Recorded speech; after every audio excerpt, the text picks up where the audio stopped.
Okay. Okay, I got it. Good morning, everybody. We're going to be talking this morning about Tisa, and I dedicate today's teaching to my Torah Tarot Chavera, Rachel Pollack, whose healing I pray for. Parashat Tisa continues to describe many details of the Mishkan, basically the portable Wi-Fi. After having had the most incandescent, transformational, awe-inspiring, mind-blowing experience at Sinai, the children of Israel needed a conduit to bring that energy with them as they traveled through the expansive wilderness. Moses ascends Mount Sinai to receive the 10 sayings that will guide their behavior in the new land where they will be living in freedom. After generations of slavery, their freedom requires guidance on creating a new paradigm. Like any child, when the parent is away, the children will play and most likely get into trouble. So they have the golden calf built because they're impatient waiting for Moses. Where's Moses, their leader? Imagine if you were traveling in a strange land with no internet, and then your portable satellite device gave you dial-up instead of Wi-Fi. You'd become very impatient when your texts failed and you couldn't download the latest Netflix series you wanted to binge watch. Moses does return, and when he sees the debauchery around the golden calf, he drops the tablets. What the Parashat does not explicitly say is what happened to the broken tablets. Talmud sages go to great lengths to show in many other books of the Tanakh that the broken tablets inscribed by the hand of God were stored in the Ark of the Covenant. Reish Lakish teaches that in the verse in Deuteronomy chapter 10, verse 2, the first tablets which you broke, Asher Shabarta, allude to the fact that God approved of Moses' action as if he had said, may your strength be straight, Yashar Kuchacha, because you broke them. And that led me to contemplate the significance of those first broken tablets. Firstly, there are various interpretations of why Moses broke them in the first place. Those holy tablets were a direct transmission from God. They were miraculous in that the letters went straight through from one side to the other, and even where there were whole letters like a mem sofit and the samech, the stone stayed in place. If we carved a whole letter in a piece of stone, a chunk would fall out. The other miraculous aspect of the tablets is that it could be read correctly from either side.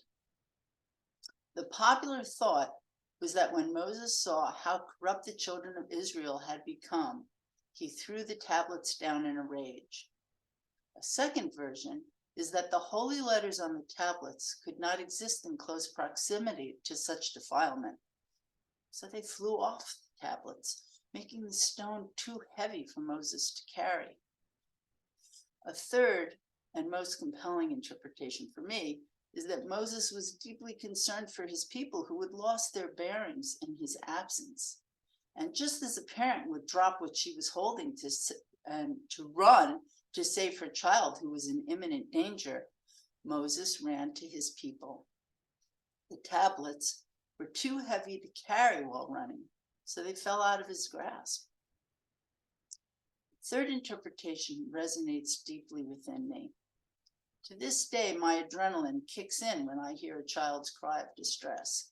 And yet there's a deeper way of living into this. When I was taking drawing lessons in high school, my teacher told me to keep everything I did. I was more concerned with the next project. I was perfectly happy to toss out a failed attempt to get it right. She said this was precisely why I should keep those early drawings. As my skills developed, I would see how much I had improved.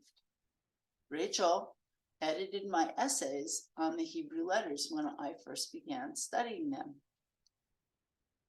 She encouraged me to keep my early drafts to look back on at a later date.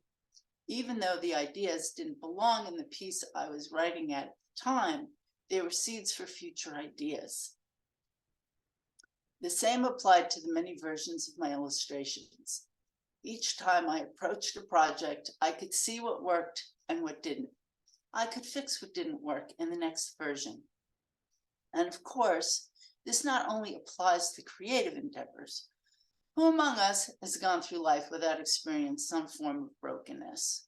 As a wise friend once wistfully mused, everyone needs a first husband.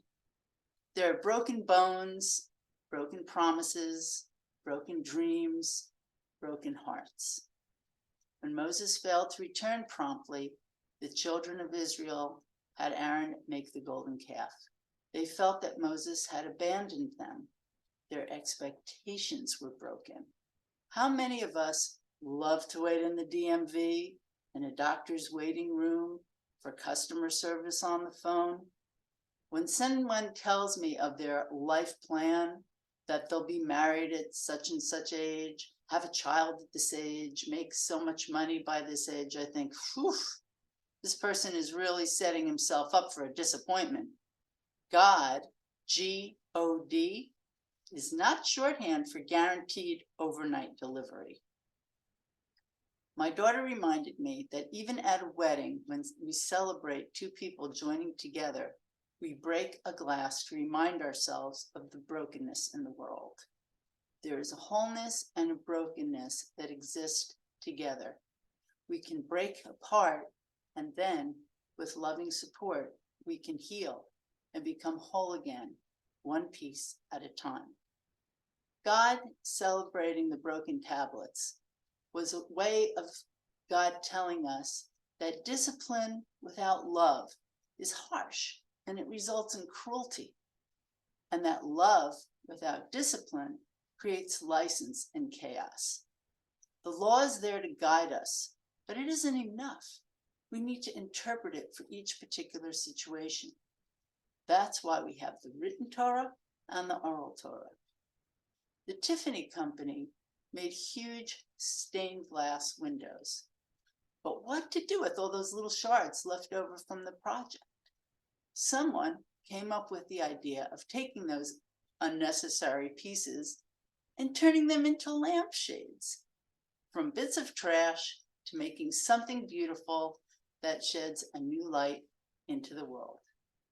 Devarti.